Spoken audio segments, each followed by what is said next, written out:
வணக்கம். Calculus and it's applications கோர்ஸ்க்கு உங்களை மீண்டும் வரவேற்கிறேன். இப்போ நேற்று நம்ம லெக்சரில் என்ன பார்த்தோம் அப்படின்னு பார்த்துட்டிங்கன்னா, லிமிட்டோட டெஃபினிஷன் என்ன அப்படிங்கிறத பார்த்துட்டு, அந்த டெஃபினிஷனை வச்சு அந்த எரர் எஸ்டிமேட்ஸ் எப்படி கண்டுபிடிக்கிறது, அதாவது அந்த ரீஜியன் எப்படி கண்டுபிடிக்கிறது அப்படிங்கிறத பார்த்தோம். இன்றைக்கி நம்ம அது ரிலேட்டடான ப்ராப்ளம்ஸ் பார்த்துட்டு அதுக்கப்புறம் அடுத்தடுத்த கான்செப்ட்ஸ் நம்ம போகலாம். இப்போ முதல்ல நம்ம பார்க்கக்கூடிய ப்ராப்ளம் என்னென்னு பார்த்துட்டிங்கன்னா, limit x approaches 5 under root x minus 1. இது என்ன? இதுக்கு முன்னாடி நம்ம பார்த்த ஏதாவது ஒரு டெக்னிக்கை வச்சு இது வந்து தாராளமாக இந்த லிமிட் 2 அப்படிங்கிறத நீங்கள் உறுதிப்படுத்திக்கலாம். இப்போ நம்மளுடைய அல்டிமேட் அப்ஜெக்டிவ் இப்போ என்ன பண்ண போகிறோம் அப்படின்னா, எப்சிலன் வேல்யூ சூஸ் பண்ணிட்டு அது கரஸ்பாண்டிங்கான டெல்டா வேல்யூ எப்படி சூஸ் பண்ணுறது அப்படிங்கிறத பார்ப்போம். இப்போது எப்சிலன் வேல்யூ வந்து 1ன்னு எடுத்துப்போம். இப்போ 1ன்னு எடுத்துக்கிட்டு பார்த்துட்டிங்கன்னா நமக்கு அல்டிமேட்டாக நமக்கு தேவைப்படக்கூடிய ரிசல்ட் என்னது? Absolute of f of x minus l less than epsilon. அப்போ இதிலிருந்து absolute of under root x minus 1 minus 2 less than 1 அப்படிங்கிற மாதிரி வரப்போகுது. இப்போ இதை வந்து நீங்கள் சிம்பிளிஃபை பண்ணீங்க அப்படின்னா உங்களுக்கு minus 1 less than absolute of x minus under root x minus 1 minus 2 less than 1. இதிலிருந்து உங்களுக்கு minus 1 plus 2 less than under root x minus 1 less than 1 plus 2 அப்படிங்கிற மாதிரி இருக்கும். இது என்னென்னு பார்த்துட்டிங்கன்னா 1 less than under root x minus 1 less than 3. இப்போது மூணுமே பாசிட்டிவ் டேர்ம்ஸ் அப்படிங்கிறங்காட்டி நீங்கள் ஸ்கொயர் பண்ணீங்க அப்படின்னாலும் உங்களுடைய இன்ஈக்வாலிட்டி சேஞ்ச் ஆகாது. அதனால இது 1 லெஸ் தென் எக்ஸ் மைனஸ் 1 லெஸ் தென் 9 அப்படிங்கிற மாதிரி இருக்குது. இப்போ இது பார்த்துட்டிங்க அப்படின்னா இப்போ மூணு சைடும் நான் 1ஆல் ஆட் பண்ணும்போது 2 லெஸ் தென் எக்ஸ் லெஸ் தென் 10 அப்படிங்கிற மாதிரி கிடைக்கும். அப்போது என்னோடய எக்ஸோட வேல்யூ வந்து 2லேருந்து 10க்குள்ளே இருந்துச்சு அப்படின்னா எனக்கு இந்த விஷயம் நடக்க போகுது அப்படின்னு நம்ம சொல்லிடலாம்.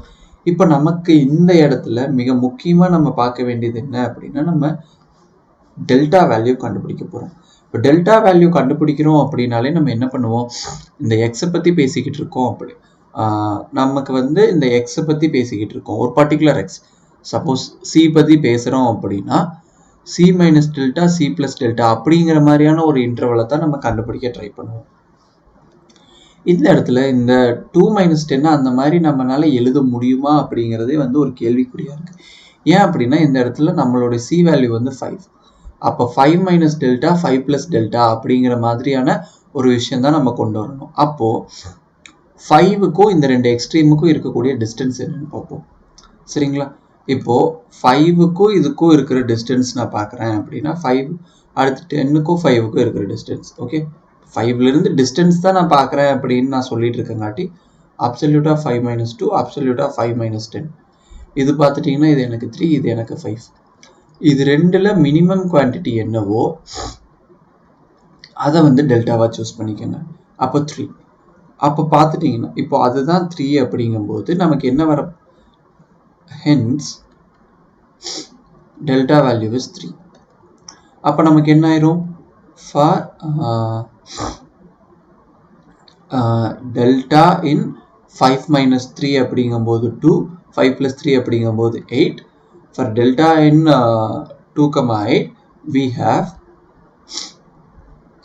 absolute 0 less than absolute of x minus 5 less than 3 implies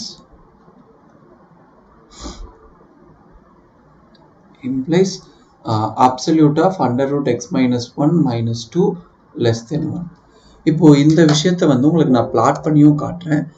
இதில் ஃபங்க்ஷனையும் இருந்துட்டு அந்த ஒய்யோட ரேஞ்சையும் வந்து நான் ஆல்ரெடி பிளாட் பண்ணி வச்சுருக்கேன். இப்போ பார்த்துட்டிங்கன்னா நமக்கு 0 less than absolute of x minus 5 less than 3 அப்படிங்கிற மாதிரி வந்துச்சு.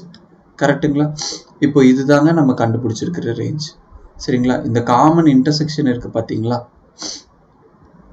ஒரே நிமிஷம், இந்த இன்டர்செக்ஷன் ஏரியாக்குள்ளே தான் இருந்துட்டு இப்போ இந்த லிமிட் டெஃபினிஷனில் நம்ம என்ன மீன் பண்ணிக்கிட்டு இருக்கோம் அப்படின்னா, உங்களோட எக்ஸ் வேல்யூ இந்த ரேஞ்சுக்குள்ளே நீங்கள் எடுத்தீங்க அப்படின்னா உங்களுடைய ஃபங்க்ஷன் வேல்யூ வந்து இந்த ஷேடட் ரீஜியனுக்குள்ளே தான் இருக்கணும் அப்படிங்கிறத தான் நம்ம சொல்லியிருந்திருக்கோம். சரிங்களா? இப்போ டெல்டா வந்து அந்த மினிமம் பாசிபிலிட்டி அந்த ஈக்குவலாக அந்த அரௌண்ட் அந்த 5ங்கிற பாயிண்ட்டை வந்து சென்டரில் ஃபிக்ஸ் பண்ணி கொண்டு வரணும் அப்படிங்கிறங்காட்டி நம்ம மினிமம் சூஸ் பண்ணோம். அப்படி இல்லாமல் மொத்தமாக 2 to 10 இருந்துச்சு அப்படின்னாலும் இப்போ 2 to 10ங்கிற மாதிரி நீங்கள் கன்சிடர் பண்ணியிருந்தீங்கன்னா உங்களுக்கு எங்கே இந்த பாயிண்ட் வரைக்கும் வந்துருந்துருக்கும். இப்போ பார்த்தீங்கன்னாலும் அது அந்த காமன் ரீஜியனுக்குள்ளே தான் இருந்திருக்க போகுது. சரிங்களா? பொதுவா நம்ம டெல்டா அப்படிங்கும்போது for every epsilon there exists a delta, அதாவது ஒரு டெல்டாவாவது எக்ஸிஸ்ட் ஆகணும் அப்படிங்கிற மாதிரி தான் நம்ம சொல்றோம். இப்போ இது இல்லாம நீங்க ஈவன் டெல்டா வேல்யூ வந்து இந்த மினிமம் வேல்யூ 3ன்னு வந்துச்சு, அந்த 3ஐ விட ஸ்மாலரா ஏதாவது ஒரு வேல்யூ நீங்க சூஸ் பண்ணீங்கனாலும் தப்பு கிடையாது தான். சரிங்களா? வாங்க நம்ம இப்போ அடுத்த ப்ராப்ளம்க்கு போவோம். அடுத்த ப்ராப்ளம் என்ன அப்படின்னு பார்த்துட்டிங்கன்னா அதுவுமே இந்த லிமிட் ஐடியாவை பேஸ் பண்ணி தான் நம்ம பேச போகிறோம்.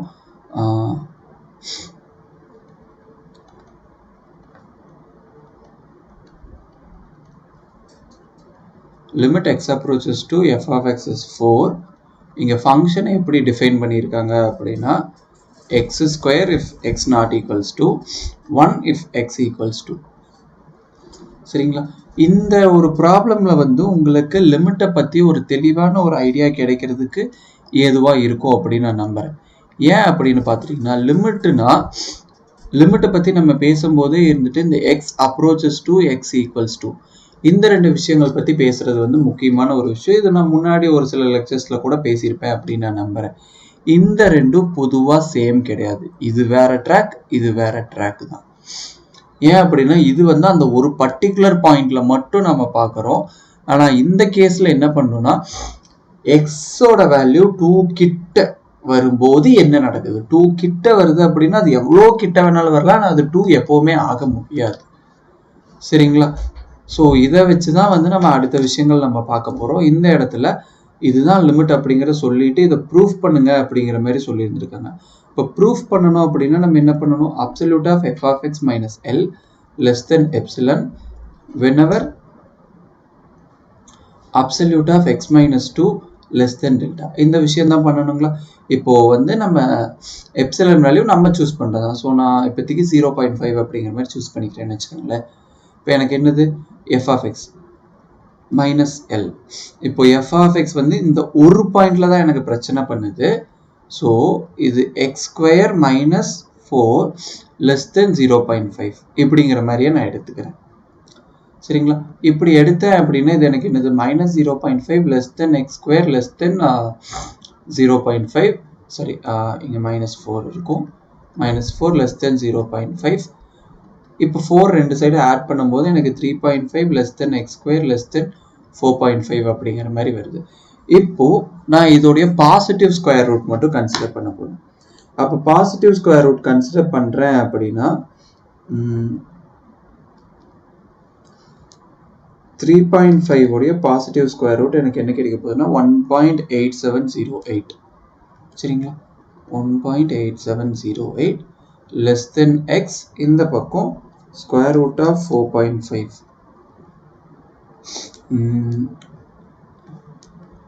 2.1213. இப்போ எனக்கு என்ன வேணும், எக்ஸ் மைனஸ் 2க்கு நான் பார்க்கணும். அப்போது இந்த குவான்டிட்டியிலிருந்து 2வை மைனஸ் பண்ணுறேன்.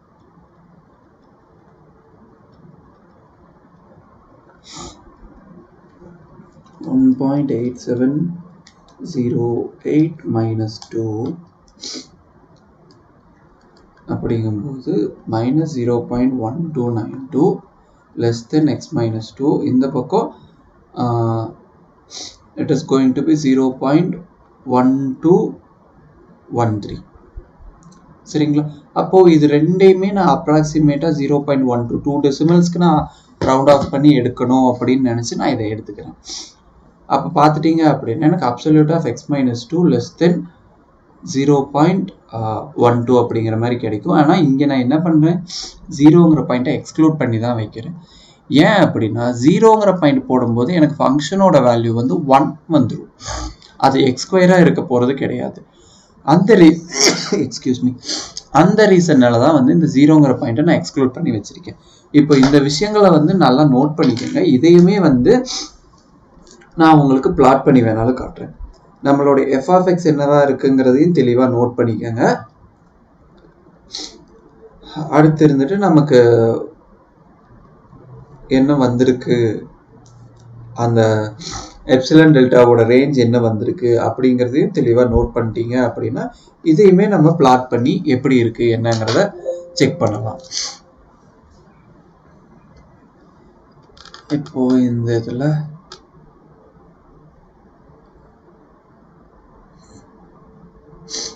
நம்ம பார்ப்போம். ஃபங்க்ஷனை எப்படி டிஃபைன் பண்ணுறோம் அப்படின்னா,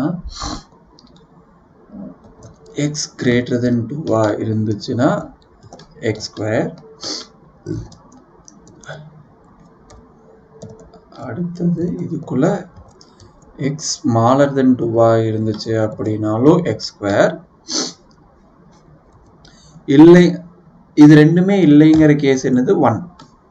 சரிங்களா, இது வந்து என்னுடைய இப்போ ஃபங்க்ஷன் கிடைச்சிருச்சு. இப்போ எக்ஸ் நாட் ஈக்குவல் டு 2ங்கிறது தான் வந்து நான் இப்படி ரெண்டு கேஸை நான் பேசியிருந்திருக்கேன். அடுத்தது இப்போ நமக்கு என்ன வந்திருக்கு, அந்த எஃப் ஆஃப் எக்ஸ் மைனஸ் அந்த இதில் ஒய் மைனஸ் 4 லெஸ் தென் 0.5. அடுத்தது 0 லெஸ் தென் எக்ஸ் மைனஸ் 2 less than 0.12. சரிங்களா, இப்போ இந்த இதுதான், இதை நான் வந்து உங்களுக்கு ஜூம் பண்ணி காட்டுறேன்.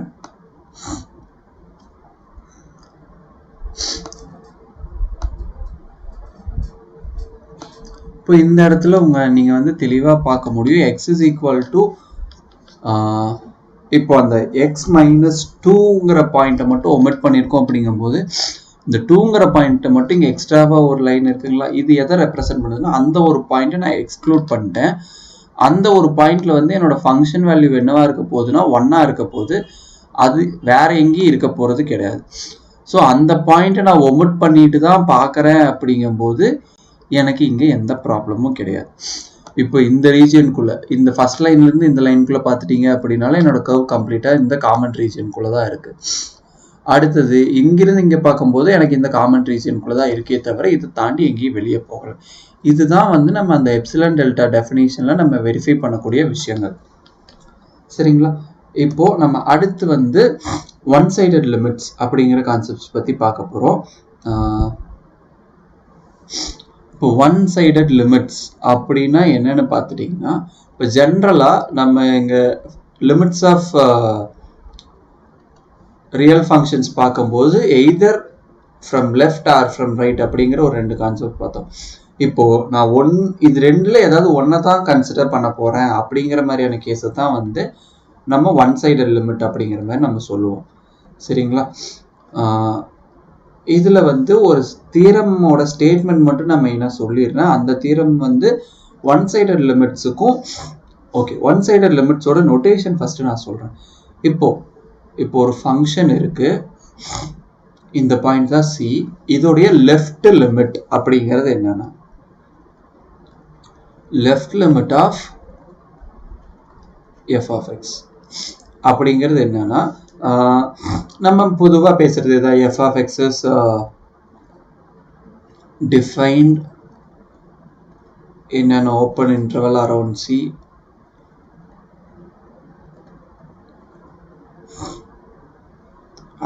C except possibly at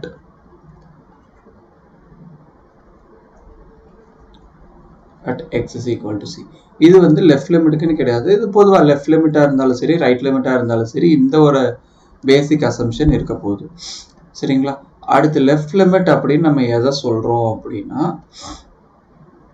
நோட்டேஷனில் limit x approaches c minus, இங்கே சிங்கிற பாயிண்ட்டு கொஞ்சம் இந்த பக்கம் இந்த டைரக்ஷன்லேருந்து நம்ம வரப்போகிறோம்.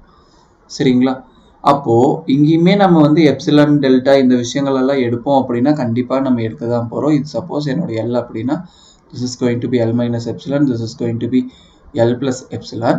ஆனால் இங்கே நான் என்ன எடுப்பேன்னா இந்த சிங்கிற பாயிண்ட் அப்படின்னா 0 லைக் என்ன சொல்கிறது, இந்த சிங்கிற பாயிண்ட் தான் ஹையஸ்ட் பாயிண்டாக இருக்க போகுது. கரெக்டுங்களா, அப்போ சி மைனஸ் எக்ஸ் லெஸ் தென் டெல்டா. இப்போ இந்த பக்கம் இருந்து நான் எக்ஸ் சூஸ் பண்ணுறேன் அப்படின்னா சியை விட அதுதான் சின்ன பாயிண்ட். அப்போ இந்த கண்டிஷனுக்கு தான் நான் பார்க்க போகிறேன். சரிங்களா, அப்போது இது என்னோட சி, இந்த சிங்கிற பாயிண்ட்டை நான் எக்ஸ்க்ளூட் பண்ணிடுவேன். இந்த பக்கம் ஒரு டெல்டா வேல்யூ சூஸ் பண்ணி இருந்திருப்பேன், இது என்னுடைய சி மைனஸ் டெல்டாவாக இருக்கும். அப்போது இங்கே வந்து இந்த ஒரு ரீஜியன் நான் இது பண்ணியிருப்பேன். இப்போ இந்த காமன் ரீஜியனுக்குள்ளே தான் வந்து என்னுடைய கர்வ் லை ஆகணும். அதுதான் வந்து லெஃப்ட் லிமிட்டோட டெஃபினிஷன். ஸோ அப்போ limit x approaches c minus of f of x அப்படிங்கிற மாதிரி நம்ம டினோட் பண்ணுவோம். Epsilon condition absolute of f of x minus l less than epsilon, இந்த விஷயமும் மாற போகிறது கிடையாது. அந்த வென்னவர் இந்த இடத்துல மட்டும்தான் நமக்கு சேஞ்ச் நடக்க போகுது. சரிங்களா? இதே வந்து ரைட் லிமிட் அப்படின்னா என்னன்னா, இதை வந்து நம்ம டினோட் பண்ணுறது பார்த்துட்டிங்கன்னா limit x approaches c plus அப்படிங்கிற மாதிரி டினோட் பண்ணுவோம் ஆஃப் f of x. இங்கே வந்து கண்டிஷனில் என்ன இருக்கும் அப்படிங்க இந்த ஒரே கிராஃபில் வந்து let me do both the things. இப்போ c plus அப்படிங்கிறது வந்து எனக்கு இங்கே இருக்க போகுது, c plus delta அப்படிங்கிறது இங்கே இருக்க போகுது. அப்போது இந்த இதுக்கும் இதை இப்படியே இங்கே எக்ஸ்டெண்ட் பண்ணுங்க. இங்கே ஒரு காமன் ரீஜன் இருக்கும்.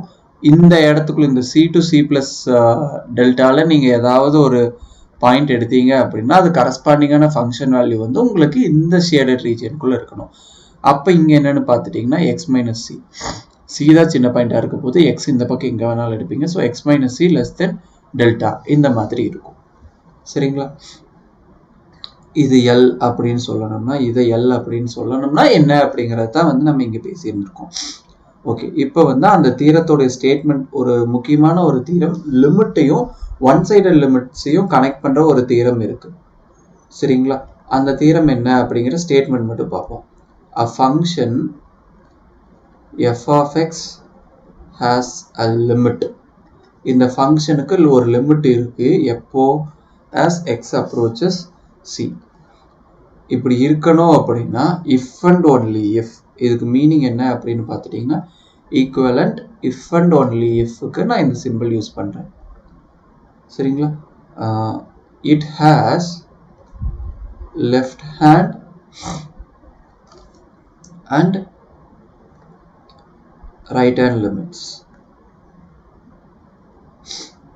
லெஃப்ட் லிமிட்டும் இருக்கணும், ரைட் லிமிட்டும் இருக்கணும். ஓகே, எந்த இடத்துல இந்த பாயிண்ட்லேயே இந்த சிங்கிற பாயிண்ட்லேயே ரெண்டு லிமிட்டும் இருக்கணும். And these one sided limits are equal. ரெண்டு லிமிட்டும் இருந்தால் மட்டும் பத்தாதான், அந்த ரெண்டு லிமிட்டும் சேமாகவும் இருக்கணும் அப்படின்னு சொல்கிறாங்க. இப்போ இதை வந்து நம்ம நொட்டேஷனில் எழுதணும் அப்படின்னு பார்த்துட்டிங்கன்னா limit x approaches c f of x இது எல்லாம் இருக்கணும் அப்படின்னா limit x approaches c minus f of எக்ஸும் எல்லாம் தான் இருக்கணும். And limit x approaches c plus of f of எக்ஸும் எல்லாம் தான் இருக்கணும். இதைத்தான் வந்து இந்த தியரம்ல சொல்லியிருந்திருக்காங்க. இதை வந்து நம்ம ப்ரூஃப் பண்ண போகிறது கிடையாது, ஜஸ்ட் இப்படி ஒன்று இருக்குது, இதை நம்ம தெரிஞ்சு வச்சுக்கணும். இது நம்ம ப்ராப்ளம்ஸ் சால்வ் பண்ணும்போது நமக்கு ஹெல்ப்ஃபுல்லாக இருக்கும். சரிங்களா? இப்போது அடுத்தது ஒரு ப்ராப்ளம் பார்ப்போம். ஓகே, இந்த ப்ராப்ளமை பொறுத்த வரைக்கும் நமக்கு ப்ரூஃப் தட்டுங்கிற மாதிரியான ஒரு problem. Limit x approaches 0 plus of under root x is 0. Okay, under root எக்ஸுக்கு ஏன் ரைட் லிமிட் பற்றி மட்டும் பேசுகிறாங்க? அது முக்கியமாக நம்ம பார்க்க வேண்டிய ஒரு கொஸ்டின். சரிங்களா? இந்த ஃபங்க்ஷனை பொறுத்த வரைக்கும் is well defined for x bigger than or equal 0. x நெகட்டிவ்ல போச்சு அப்படின்னா this is no more a real valued function. அப்படி ரியல் வேல்யூடா இல்லை அப்படின்னா இந்த ஃபங்க்ஷனோட லிமிட்டை பற்றி லைக் அதோட பிஹேவியரே நமக்கு என்னன்னு தெரியாது. அப்போ அதை பற்றி நம்ம பேச முடியாது. அதனால இந்த ஃபங்க்ஷனுக்கு லிமிட் பற்றி நீங்கள் பேசணும் அப்படின்னாலே, ஜீரோங்கிற பாயிண்ட்ல நீங்கள் லிமிட்டை பற்றி பேசணும் அப்படின்னாலே நீங்கள் ரைட் லிமிட் பற்றி மட்டும்தான் பேச முடியும் இந்த இடத்துல. சரிங்களா? இதே வந்து அண்டர் ரூட் மைனஸ் எக்ஸ்ன்னு கொடுத்துருந்தாங்கன்னா இந்த ஃபங்க்ஷனுக்கு நீங்கள் லெஃப்ட் லிமிட் பற்றி மட்டும்தான் பேச முடியும், ரைட் லிமிட் பற்றி பேச முடியாது. சரி, இந்த இடத்துல இருந்துட்டு நமக்கு அவங்க கொடுத்துருக்கிற இன்ஃபர்மேஷன் படி என்னென்னு பார்த்துட்டிங்கன்னா உங்களோட எல் என்னது 0, சிங்கிற பாயிண்ட் என்னது அதுவும் 0, எஃப் ஆஃப் எக்ஸ் என்னது அண்டர் ரூட் எக்ஸ். இதை வச்சுட்டு நம்ம பேசுவோம். Absolute of f of x minus l less than epsilon. So epsilon value வந்து இந்த இடத்துல நம்ம 0.1ங்கிற மாதிரி நான் எடுத்துக்கிறேன். சரிங்களா? Under root f of x minus l less than epsilon அப்படிங்கிறது வந்து under root x minus 0 less than 0.1. Okay, இப்போ இது லெஸ் தென் 0.1 அப்படிங்கும்போது இதை நம்ம எப்படி எழுதுவோம் ஜென்ரலாக? -0.1 less than under root x less than 0.1. சரிங்களா?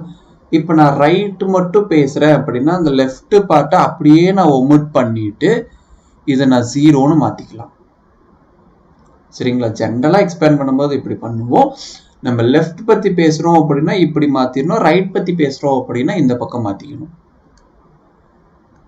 அதுக்கேற்ற மாதிரி hence we shall consider 0 less than under root x less than 0.1. இப்போ ஸ்கொயர் பண்ணீங்க அப்படின்னா உங்களுக்கு என்ன கிடைக்கும்? 0 less than x, this will become 0.01, hence delta value is 0.01. சரிங்களா? இவ்வளோதான். இங்கே x மைனஸ் 0ங்கிற பாயிண்ட்டை பற்றி தான் பேச போகிறோம், அதனால இதை இப்படியே விட்டுக்கலாம்.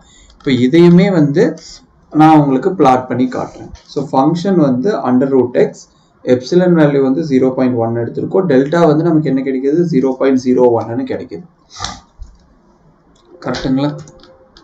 ஸோ வாங்க இதையுமே நம்ம பிளாட் பண்ணி லெஃப்ட் லிமிட் ரைட் லிமிட்டை பொறுத்த வரைக்கும் நம்ம பிளாட் பண்ணோம் அப்படின்னா அது எந்த மாதிரி வருது அப்படிங்கிறத பற்றியும் காட்டுறேன். இப்போதைக்கு நான் உங்களுக்கு ரைட் லிமிட் மட்டும் காட்டுறேன், அதை வச்சு நீங்களே லெஃப்ட் லிமிட் எந்த மாதிரி நம்ம பிளாட் பண்ணணும் அப்படிங்கிற ஒரு ஐடியா தெரிஞ்சுக்குங்க.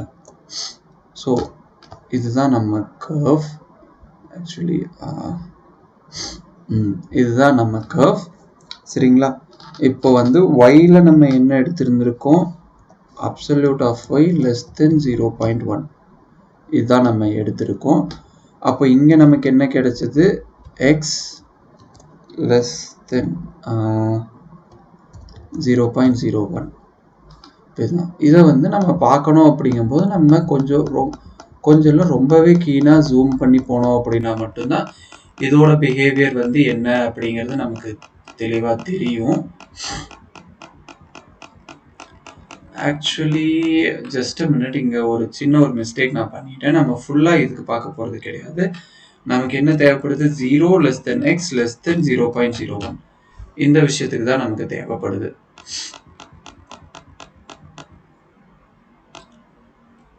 இப்போ இது பார்த்துட்டீங்க அப்படின்னா இது கம்ப்ளீட்டாகவே வந்து ஷேடட் ரீஜியன் தான். ஒய் வந்து இங்கே ஃபுல்லாகவே இப்போ இந்த போர்ஷனுக்குள்ளே தான் வந்து நம்ம பார்க்க வேண்டியது இருக்குது. சரிங்களா? இதுக்குள்ளே நீங்கள் எங்கிருந்து உங்களோட எக்ஸ் பாயிண்ட் சூஸ் பண்ணீங்க அப்படின்னாலும் உங்களுடைய ஃபங்க்ஷன் இங்கே இதுக்குள்ளேயே தான் லை ஆகுது. ஸோ நம்ம வந்து கொடுத்துருக்கிற அந்த statement limit x approaches 0 + of f of x 0 அப்படின்னு அவங்க கொடுத்தது வந்து கரெக்டான ஸ்டேட்மெண்ட் தான். சரிங்களா? அதை வந்து இப்போ நம்ம ப்ரூஃப் பண்ணிட்டோம். இப்போ அடுத்தது வந்து ஒரு பர்டிகுலர் ப்ராப்ளம் நம்ம டிஸ்கஸ் பண்ண போகிறோம். அது என்னன்னு பார்த்துட்டிங்கன்னா limit x approaches 0 sin 1/x. Okay, இந்த இதை பொறுத்த வரைக்கும் உங்களோட எக்ஸ் வேல்யூ 0 ஆக ஆக 0 கிட்ட நெருங்க. சரிங்களா? as x approaches 0 1/x grows infinitely. அது பாட்டுக்கு பெருசாகிக்கிட்டே போகுது. சரிங்களா? hence sin 1/x does not give a unique L. ஏன் அப்படி நான் சொல்றேன்? பொதுவா சைன் ஃபங்க்ஷன் அப்படின்னாலே இங்க என்னவா வேணாலும் இருக்கட்டும், ஜென்ரலா சைன் ஃபங்க்ஷன் எடுத்துட்டோம்னாலே it is bounded between -1 to +1. So இப்போ -1ல இருந்து +1க்குள்ள இதுக்கு என்ன வேல்யூ வேணாலும் இருக்கலாம், ஆனால் என்ன வேல்யூ இருக்கும் அப்படிங்கிறது நமக்கு தெரியாது. இப்போ இதையுமே வந்து நான் உங்களுக்கு கிராஃப்ல இதோட ஐடியா என்ன அப்படிங்கிறத காட்டுறேன். நம்ம sin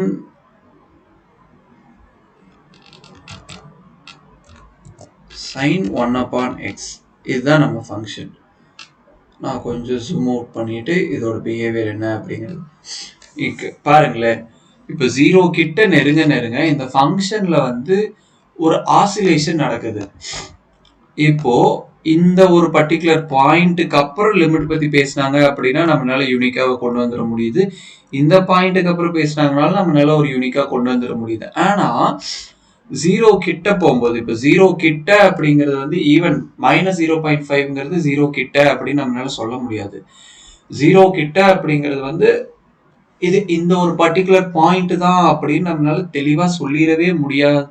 இதை நீங்க இன்னும் ஃபர்தரா ஜூம் பண்ண அப்படின்னா ஒரு ட்ரெமெண்டஸான ஒரு இது வரும். அந்த இடத்துல ஆசிலேஷன் எங்க கேப் இருக்கு அப்படின்னு நம்மளால கண்டுபிடிக்கவே முடியாத அளவுக்கு ஒரு ஆசிலேஷன் அங்க நடந்திருக்கும்.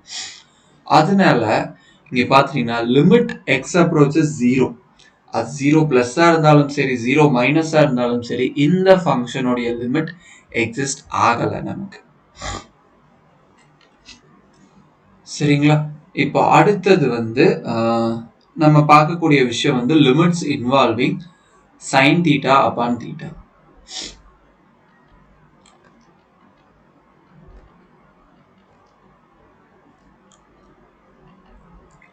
இதோட லிமிட் என்ன?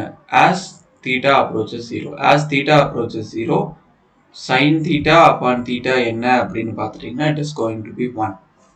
சரிங்களா? இது 1 அப்படின்னு ப்ரூவ் பண்றதுக்கு இருந்துட்டு there are so many ways available. ஒன்று வந்து இந்த ஜாமெட்ரிக்கல் வே, ட்ரையாங்கிள் கன்சிடர், ஒரு சர்க்கிள் கன்சிடர் பண்ணி அதில் ட்ரையாங்கிள்ஸ் ஃபார்ம் பண்ணி ட்ரையாங்கிளோட ஏரியா ஐடியா வச்சு சாண்ட்விச் தியரம் யூஸ் பண்ணி இது லிமிட் 1 அப்படிங்கிறத ப்ரூவ் பண்ணலாம். இனி அப்கமிங் விஷயங்கள்ல வந்து நம்ம டெய்லர் சீரிஸ் எக்ஸ்பென்ஷன் படிப்போம். டெய்லர் சீரிஸ் எக்ஸ்பென்ஷன் வச்சு இதோட லிமிட் 1 அப்படின்னு ப்ரூவ் பண்ணலாம். அது இல்லை அப்படின்னா if you are well aware of L'Hopital's rule, L'Hopital's rule வச்சு இதோட லிமிட் 1 அப்படின்னு ப்ரூவ் பண்ணலாம். ஸோ இந்த இடத்துல வந்து இதோட லிமிட் 1 எப்படி வந்துச்சு அப்படிங்கிறத நான் ப்ரூவ் பண்ண போறது கிடையாது. இதை பேஸ் பண்ணி இருக்கக்கூடிய ஒரு சில ப்ராப்ளம்ஸ் வந்து நான் இப்போ ஒர்க் அவுட் பண்ண போறேன். இப்போ வாங்க அது என்னன்னு பார்ப்போம். ஸோ முதல் ப்ராப்ளம் என்ன அப்படின்னு பார்த்தீங்கன்னா limit h approaches 0 cos h minus 1 upon h. இதுதாங்க. இப்போ இந்த cos h minus 1 in terms of signல எழுதிட்டோம் அப்படின்னா அது எப்படி எழுதுறது? இப்போ நமக்கு வந்து ஒரு வெல் நோன் ரிசல்ட் இருக்கு. அது என்ன அப்படின்னு பார்த்தீங்கன்னா cos 2 theta is equal to 1 minus 2 sin square theta. இப்போ 2 thetaங்கிற இடத்துல h ரீப்ளேஸ் பண்ணீங்க அப்படின்னா cos h is equal to 1 minus 2 sin square h upon 2. சரிங்களா? இதைத்தான் வந்து அங்கே நம்ம ரீப்ளேஸ் பண்ண போகிறோம். அப்போ cos h minus 1ங்கிறது என்னவா இருக்குன்னா 1 minus 2 sin square h upon 2 minus 1. So it is going to be minus 2 times of sin square h upon 2 அப்படின்னு இருக்க போகுது. அப்போ limit h approaches 0 cos h minus 1 upon h வந்து limit h approaches 0 minus 2 times of sin square h upon 2 times of h. இப்போ இந்த மாதிரி இது பண்ணிக்கலாம். இப்போ இதை இன்னும் ஃபர்தரா நான் எப்படி எழுத போறேன் அப்படின்னா limit h approaches 0 minus sin h upon 2 upon h upon 2. இங்க நியூமரேட்டர் இருக்கிற 2 கீழே கொண்டு வந்துட்டேன் times of sin h upon 2. இப்போ ப்ராடக்ட் ரூல் யூஸ் பண்ணி இதை என்ன பண்ணிக்கலாம்னா limit h approaches 0 minus sin h approaches 2 upon h upon 2 times of limit h approaches 0 sin h approaches 2. இப்போ h approaches 0 அப்படின்னா h upon 2 also approaches to 0. கரெக்டுங்களா? அப்போ அந்த ஐடியாவை யூஸ் பண்ணும்போது இந்த இடத்துல நமக்கு 1 வரும். Sorry, I wrote 0. இந்த இடத்துல நமக்கு 1 வரும். இந்த இடத்துல we will get 0. அப்போ டோட்டலா இந்த லிமிட் இஸ் 0. சரிங்களா? இப்போ அடுத்த ப்ராப்ளம் பார்ப்போம். அடுத்த ப்ராப்ளம் பார்த்துட்டீங்கன்னா limit x approaches 0. Okay, let me write that down. Limit x approaches 0 sin 2x upon 5x.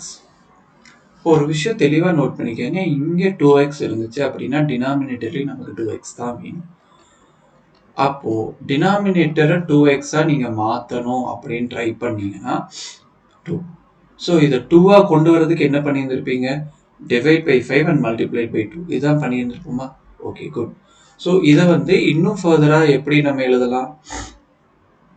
5/2 sin 2x upon 2x.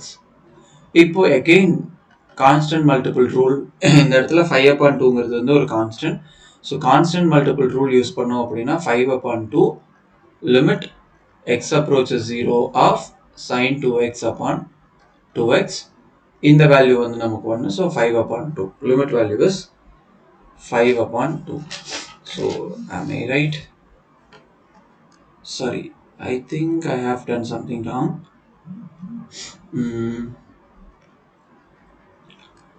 இங்க இந்த 5x 2x-ஆ மாற்றணும் அப்படின்னா நான் first of all divide by 5 பண்ணுறேன், அப்புறம் மல்டிப்ளை பை 2 பண்ணியிருக்கேன். இந்த 2 உள்ள இந்த குவான்டிட்டி கூட 2/5 வந்து நான் இது பண்ணுறேன். ஸோ 2/5 கரெக்டாக தான் பண்ணியிருக்கேன்ல? Yes. So 5x if I divide by 5 I'll get x, and if I multiply by 2 I'll get 2x. okay, well and good. இந்த விஷயம் பண்றேன் அப்படின்னா இதை ரெண்டு சைடும் பண்ணணும் தானே? ஓகே, இந்த 5x 2x-ஆ மாற்றிருக்கேன் அப்படின்னா இந்த இடத்துல இருந்துட்டு actually 5x without altering things அப்படி பண்ணணும் அப்படின்னா into 2 பண்ணும்போது டிவைட் பை 2வும் பண்ணிடணும். அடுத்து டிவைட் பை 5 பண்ணும்போது into 5வும் பண்ணிடணும். ஸோ இங்கே வேணுங்கிறத மட்டும் 2x இங்கே வச்சுக்கிறேன் அப்படின்னா 2x வச்சுருக்கேன் அப்படிங்கும்போது இந்த ஒரு 5 இந்த ஒரு 5. ஸோ 5/2 வந்து இங்கே மிச்சம் இருக்கும். ஸோ 5/2 அப்படிங்கும்போது ஓகே, இந்த 5/2 இங்கே இருக்க போது, சரி, டினாமினேட்டரில் 5/2 இருக்குது. இதை வந்து 2/5 எழுதுவோம். ஸோ அகெயின் இங்கே 2/5. Okay, right. So just do some calculation. So இது கொஞ்சம் கவனமாக பண்ணிட்டோம் அப்படின்னா போதும். இப்போ அடுத்த லிமிட் பார்த்துட்டீங்க அப்படின்னா limit t approaches 0 tan t secant 2t upon 3t. இந்த இதை நம்ம இப்போ என்ன பண்ண போகிறோம்? இப்போ ஃபுல்லாக எக்ஸ்பேண்ட் பண்ணுங்க. tan t-யை வந்து sin t upon cos t நம்மளால எழுத முடியும். அடுத்து secant t-யை வந்து 1 upon cos 2t upon 3t.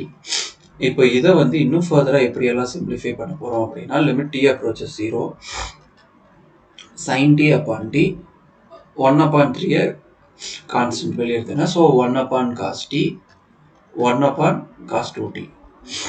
சரிங்களா? இப்போ constant multiple rule, product rule இது எல்லாமே யூஸ் பண்ணோம் அப்படின்னா இங்கே நமக்கு வந்து இந்த விஷயம் plus limit t approaches 0 1 cos t, அடுத்தது limit t approaches 0 1 cos 2t. இது பார்த்துட்டிங்கன்னா இந்த வேல்யூ வந்து 1, இந்த வேல்யூ 1, இந்த value 1. So the limit value is 1/3. Thank you.